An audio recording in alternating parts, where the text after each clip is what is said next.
the rectus abdominis, anteromedial surface of abdomen between the rib cage and the pubic bone. And we're going to go into trunk flexion. So do like you're doing a squat. Hold it. So here's trunk flexion. And here is your rectus abdominis. Okay, and then can you sit on the end of the table? Next is the external oblique abdominal.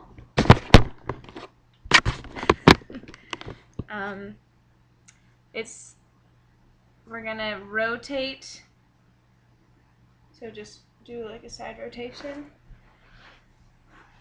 And then here on the side is our external oblique abdominal. And then our internal oblique abdominal. It's going to be anterolateral between the iliac crest and the lower ribs, also in rotation. So again, our external is going to be more right here, and our internal is going to be lower down here. Next, if I can get you to sit down and face that way.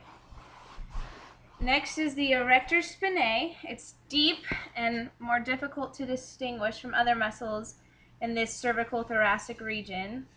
But it's immediately lateral to the spinous processes in the lumbar region. So the three of them, all the three different ones, come down: cervical, thoracic, and lumbar.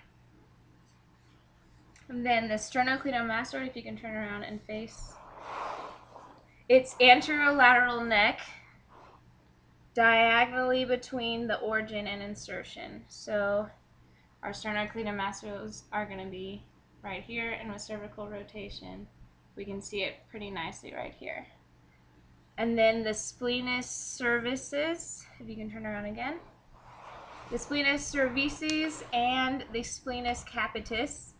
The first one is going to be in this lower posterior cervical spine, just medial to inferior levator scapula.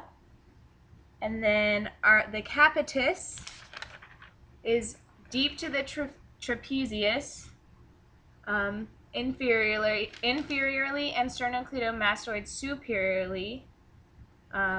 So here we are on the posterior and the triangle of the neck, between that upper trap and sternocleidomastoid. So here's our cervicis and our capitis. And if you can rotate your head, you can see it, feel it here and right here. And then the last one is the quadratus lumborum. And if you could turn around. Actually, no, stay there. I'm sorry. It's posterior, just superior to the iliac crest of our hip, and lateral to the lumbar erector spinae. So right here, attaching on posterior to that spine, to the fore down here, coming down to the iliac fossa.